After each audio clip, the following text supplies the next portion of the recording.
decir. Va. Entonces,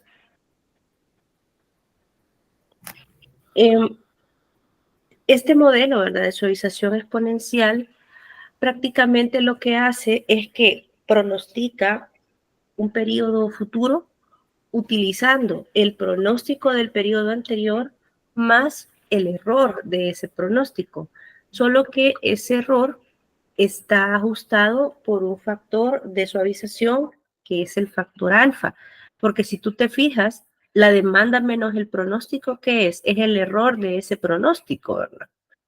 Que es lo que veíamos la clase pasada. Entonces es prácticamente el pronóstico más una proporción del error de ese pronóstico.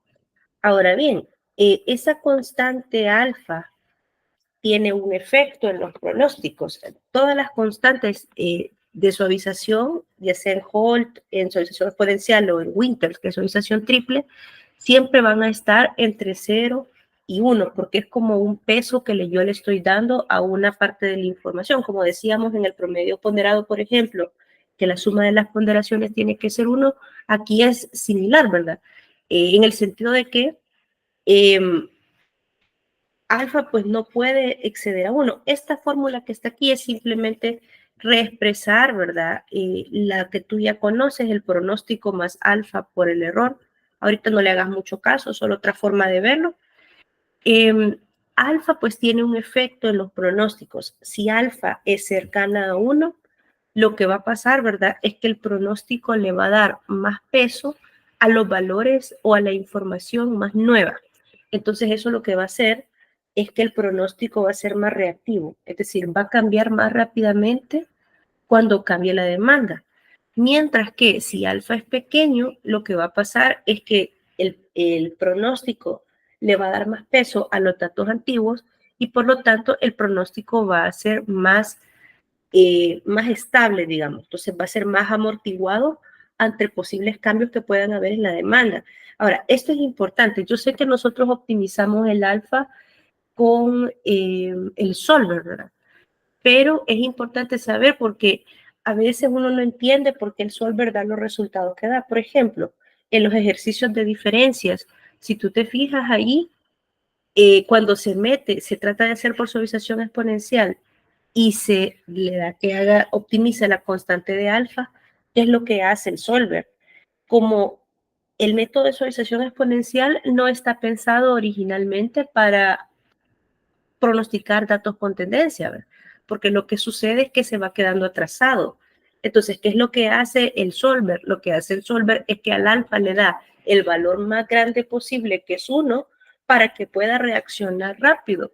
Entonces, al tener un alfa de 1, que es el valor más extremo, ¿qué es lo que sucede? El pronóstico es igual a la demanda del periodo pasado. Perdón. Entonces, porque está tratando de seguirle la pista a esa tendencia, ¿verdad? Entonces, esa es la razón por la cual el alfa se vuelve 1, porque el pronóstico trata de ser súper reactivo a los cambios, ya que hay tendencia. Por eso es que en esos ejercicios de diferencia, cuando optimizan, la constante les da 1. Pero si no hubiera tendencia o si la tendencia no fuera tan significativa, el alfa seguramente no le diera 1, le diera un valor más pequeño y por lo tanto, ¿qué te puedo decir? No sería prudente utilizar el método de diferencia, ahí solo como relacionando las dos cosas. Pero en general, si el alfa es grande, es más reactivo, y si el alfa es pequeño, el pronóstico es menos reactivo a los cambios. Entonces, alfa, ¿verdad? En general, pues, ¿qué valores debería de tomar? Depende del uso que le vayas a dar al pronóstico. Si, por ejemplo, el pronóstico tú lo vas a utilizar para poder predecir tomar decisiones operativas en producción, no conviene que el pronóstico sea tan fluctuante. ¿Por qué? Porque esto implica estar ajustando capacidades, estar ajustando programas de trabajo, de materiales. Entonces, normalmente cuando uno lo está usando para tomar decisiones de producción o decisiones operativas, se recomiendan valores de alfa bajos, ¿verdad? O cuando los datos vemos de que no hay muchos cambios, que son bastante estables, los datos, ¿verdad? Al ver la serie de tiempo, pues se pueden utilizar valores pequeños. Pero si vemos que hay mucha fluctuación en los datos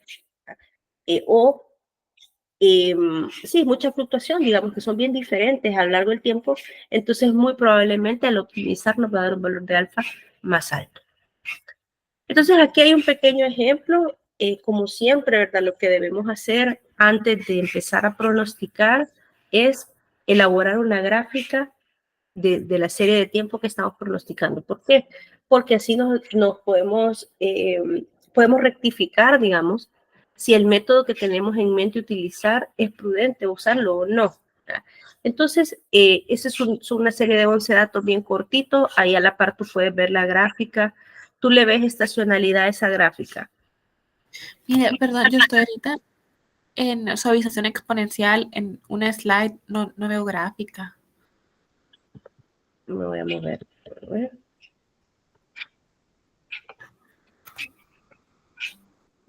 Ya vi que esto se quedó con la alfa.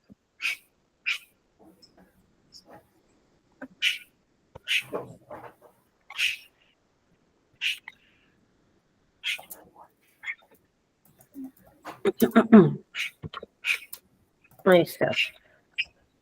Esto es lo que te comentaba antes, igual te voy a pasar la presentación, ¿verdad?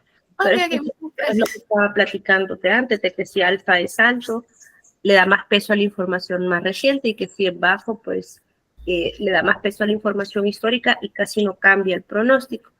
Y eso es lo que te decía de que el alfa, si lo vas a usar para hacer pronósticos que te impacten en tu operación cotidiana, se recomiendan valores relativamente bajos, ¿verdad? Bueno, entonces este es un ejemplo, ¿verdad? De una serie de tiempo. Entonces, como te decía, lo primero es graficarla, siempre. Entonces, ¿qué componentes no ves aquí?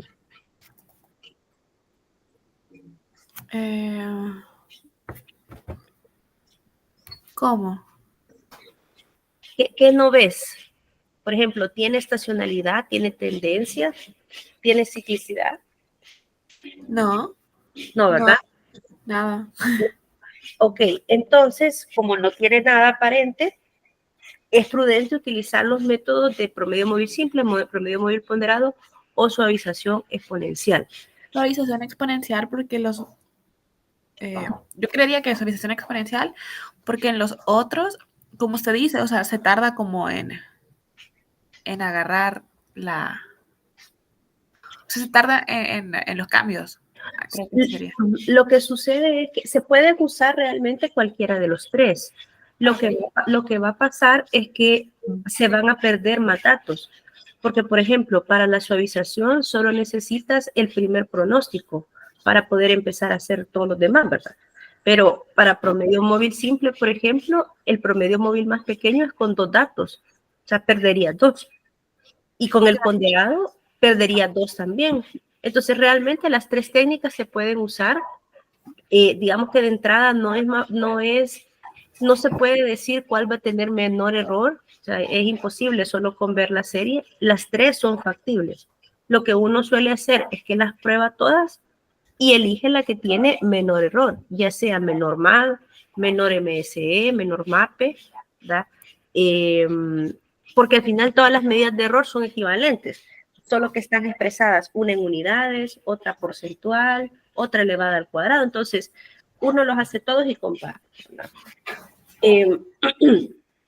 Pero esa va a ser la diferencia, que con el suavización solo voy a perder el primer dato nada más, solo este, mientras que con los demás voy a perder de 2 en adelante. Entonces, empezamos a trabajar con el método de la suavización, ¿verdad? Aquí, esto ya lo vamos a hacer en Excel. Yo te decía que le preguntaras ayer al profesor cómo inician los pronósticos. Si tú te fijas en la fórmula, para calcular un pronóstico, yo necesito el pronóstico del periodo anterior y el error que tuvo ese pronóstico, ¿verdad? Que es la demanda menos el valor del pronóstico. Entonces, para empezar este método, yo siempre necesito una estimación de un pronóstico, que suele ser el de la primera semana. Hay varias maneras de hacerlo, ¿verdad? El primero siempre va a ser un supuesto. por ejemplo, tu profesor te decía que tomaras la primera demanda como el primer pronóstico, y esto está bien, es una manera de hacerlo, pero no es la única. Otra manera puede ser, por ejemplo, promediando una cantidad de datos, por ejemplo, digamos, los primeros 10, y que ese promedio sea el primer valor. Es simplemente otra forma de arrancar el pronóstico. Pero lo que es interesante es que cuando uno pronostica con este método, independientemente de la forma de arranque, cuando ya son bastantes datos los que uno está pronosticando, siempre convergen hacia el mismo valor de pronóstico. Si tú te fijas aquí, por ejemplo, he iniciado con 2 valores diferentes, pero ya después de 11 observaciones, los pronósticos se van estabilizando hacia lo mismo, ¿verdad? Entonces, ese es el efecto que va a tener. O sea, empezar con un valor diferente simplemente va a cambiar al principio los pronósticos, pero ya después de bastantes periodos va a converger hacia el mismo valor. Entonces, vamos a trabajar como lo ha estado trabajando tu profesor en clase, ¿verdad? Que es tomar el primer dato como el primer pronóstico. Entonces, me voy a pasar ahora al Excel. Quizás solo mostrarte algo antes de que nos pasemos al Excel, porque realmente operar esto es bastante sencillo, digamos. Yo lo que te recomiendo para que te sientas con mayor seguridad al trabajar el Excel es que te aprendas las fórmulas de memoria. ¿Por qué? Porque así es más fácil rectificar en el archivo si uno está haciendo bien las cosas o no. Yo se lo recomiendo eso a todos mis alumnos, hasta las fórmulas de Winters, que se las aprendan de memoria. Porque de verdad que en el examen, con los nervios del ejercicio y todo, y todavía estás dudando de las fórmulas, eso quita mucho tiempo. Solo antes de que nos pasemos al Excel, aquí hay una comparación del efecto que tienen diferentes valores de alfa. Entonces, el negro es la demanda real. El punteado es un alfa de 0.8, el verde es un alfa de 0.2 y el morado es un alfa de 0.1. Si tú te fijas, lo que pasa es que cuando el alfa es más chiquito, el pronóstico casi no cambia. ¿Verdad? ¿Por qué? Porque le da más peso a los datos antiguos. Entonces no se actualiza, aunque se actualice la demanda. Mientras que en el caso del punteado, ¿verdad? Que es un alfa relativamente alto de 0.8, va cambiando el pronóstico, va cambiando los datos, y si te fijas, el pronóstico también va tratando de seguir, ¿verdad?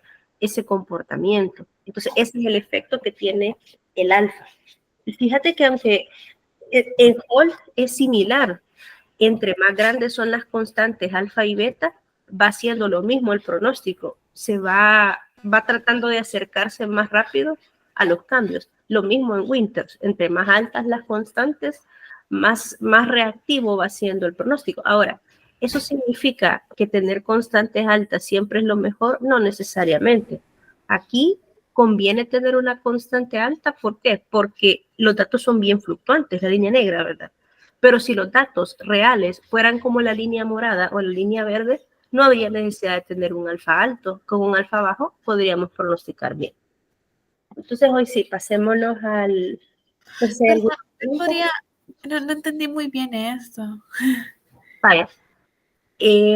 ¿Entiendes las gráficas? Lo que las gráficas están representando. Sí, la negra es la real. Y luego la verde es un alfa muy pequeño. Sí. Y luego... La morada también es un alfa más pequeño todavía, 0.1. Ok, pero entonces, o sea, lo que ustedes decían, o sea, no entiendo. O sea, el que conviene es un alfa más grande, así.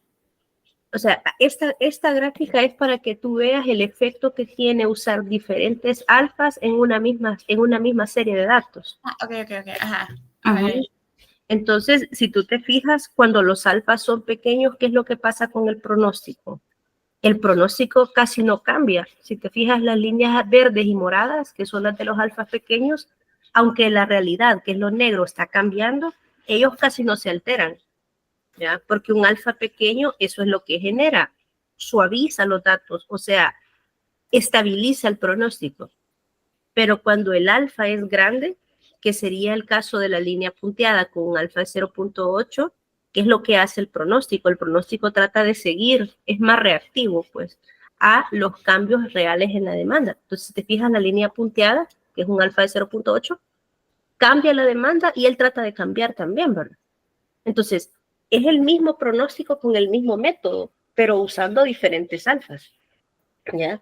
Entonces, en este caso específico de estos datos, convendría mejor usar un alfa alto. ¿Por qué? Porque si tú te fijas, el alfa alto, que es el punteadito, es un pronóstico que trata de seguir a la demanda.